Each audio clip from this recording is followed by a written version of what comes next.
A day in the life of a senior high school teacher as judge in a folk dance competition. Ayan, so hi guys. Prepping tayo ngayon, kasi tayo ay na-invite. Yan, sayin lang natin yung buhok natin ng konti. Na-invite tayo na mag-judge sa isang folk dance competition. Ayan, sa isang folk dance competition. Tinanong ko nung nakaraan kung ilan yung contestants. Ang sabi ay 10. Ayan. Bilang tayo ay isang dancer na sumasayaw din ng folk dance. So tayo ay na-invite. Ayan. Kanina, bago tayo nag-video, nag-prepare na ako ng aking bio note. Napakaikli lang. Siyempre, pag gumagawa tayo ng bio note, ang ilalagay lang natin doon ay lahat ng may kinalaman sa kung ano yung pupuntahan natin na event. So, pakita ko lang.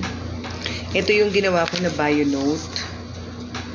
Ayan, ganyan lang siya kaikli. And ang nakalagay lang na details dito ay tungkol lang lahat tungkol sa pagsasayaw, specifically sa folk dance. Pero nag-mention din ako dito ng naging dancer din ako ng pop dance. Ayan. Tapos yung pagiging TikTokeris din natin or TikToker, kasi sumasayaw din tayo sa TikTok. So nilagay ko rin siya dito in passing. Pero ang nandito lang talaga ay yung may kinalaman sa folk dance.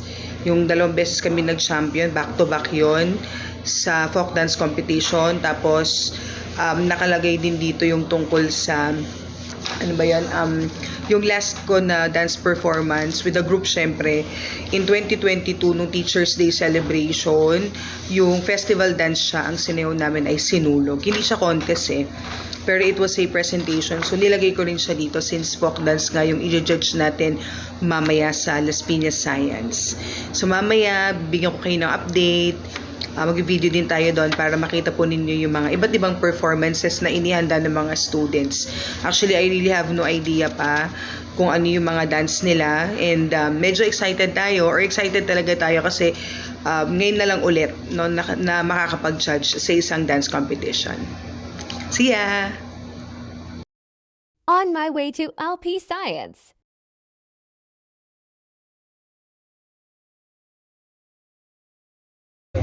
Her first ever folk dance competition was during her elementary days in grade 5. Her passion for dance came back when she was already teaching in a private school, but she was more into pop dance competitions.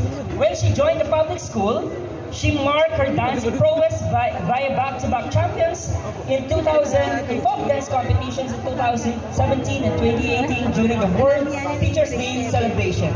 In 2017, they danced the Gawai Gawai, and in 2018, the Lahota Mon Cadena.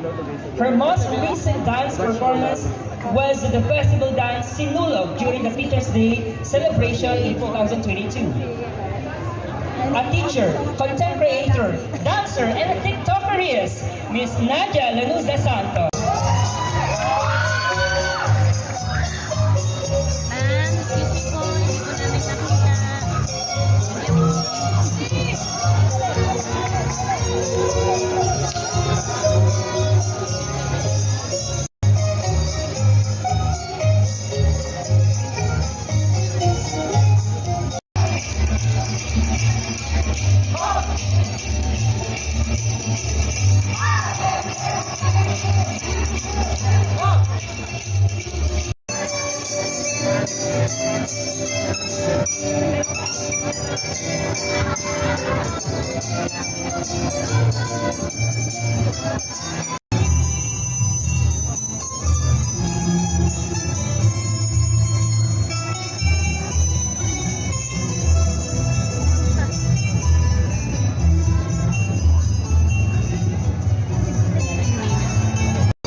Talking about that dump truck, now bag it up and dump.